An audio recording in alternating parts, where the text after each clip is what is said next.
Que dois-je faire pour être sauvé? Premièrement, reconnaître que nous sommes pécheurs.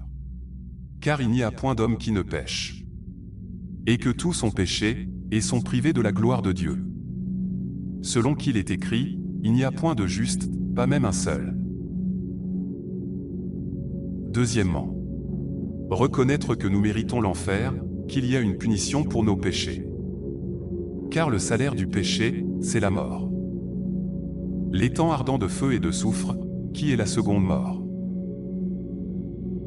Troisièmement, croire que Jésus-Christ a payé pour nos péchés, et qu'il est ressuscité. Croyons en celui qui a ressuscité des morts Jésus notre Seigneur, lequel a été livré pour nos offenses, et est ressuscité pour notre justification. Si tu confesses de ta bouche le Seigneur Jésus, et si tu crois dans ton cœur que Dieu l'a ressuscité des morts, tu seras sauvé. Quatrièmement, croire en Jésus-Christ, le Fils unique de Dieu, pour être sauvé et avoir la vie éternelle. Que faut-il que je fasse pour être sauvé? Paul et Silas répondirent, crois au Seigneur Jésus, et tu seras sauvé. Car Dieu a tant aimé le monde, qu'il a donné son Fils unique, afin que quiconque croit en lui ne périsse point, mais qu'il ait la vie éternelle. Celui qui croit au Fils a la vie éternelle, celui qui ne croit pas au Fils ne verra point la vie, mais la colère de Dieu demeure sur lui. Cinquièmement, si vous croyez vraiment du cœur, aux 4 premiers points qui viennent d'être cités, alors vous croirez indubitablement qu'il est impossible de perdre le salut. Mes brebis entendent ma voix, je les connais, et elles me suivent. Je leur donne la vie éternelle, et elles ne périront jamais. Et personne ne les ravira de ma main. Mon Père qui me les a donnés est plus grand que tous, et personne ne peut les ravir de la main de mon Père. Moi et le Père, nous sommes un. Et sixièmement, vous croirez aussi indubitablement que le salut est un don gratuit. Donc que nous sommes sauvés par la foi seule, sans les œuvres. Car c'est par la grâce que vous êtes sauvés, par le moyen de la foi. Et cela ne vient pas de vous, c'est le don de Dieu. Ce n'est point par les œuvres, afin que personne ne se glorifie.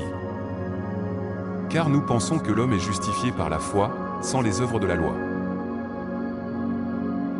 Puis septièmement, pour finir, vous croirez aussi indubitablement que la Trinité est vraie, et que Jésus est Dieu. Allez, faites de toutes les nations des disciples, les baptisant au nom du Père, du Fils et du Saint-Esprit. Thomas lui répondit, mon Seigneur et mon Dieu. Le Christ, qui est au-dessus de toutes choses, Dieu béni éternellement, Amen. Voilà. Si vous croyez vraiment tout cela, alors vous êtes sauvés. Vous avez la vie éternelle, vous êtes nés de nouveau, vous êtes devenus enfants de Dieu, félicitations. Bienvenue dans la famille de Dieu. Vous n'irez donc jamais en enfer, c'est assuré, il n'y a rien qui puisse vous faire perdre votre salut.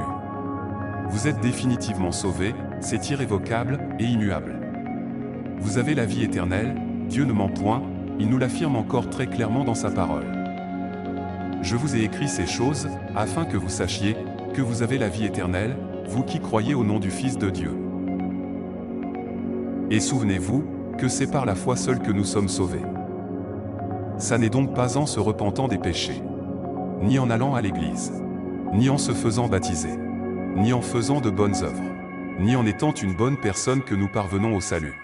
Mais c'est uniquement en croyant au Seigneur Jésus-Christ. Si donc vous n'êtes pas encore sauvés, vous pouvez invoquer le nom du Seigneur, pour qu'il vous sauve maintenant. Voici une prière que vous pouvez faire. Seigneur Jésus-Christ, je sais que je suis un pécheur. Je sais que je mérite d'aller en enfer, afin d'y être puni pour mes péchés. Mais je crois que tu es mort à la croix pour moi, et que tu es ressuscité. S'il te plaît, sauve-moi, dès maintenant, en me donnant la vie éternelle. Je crois en toi.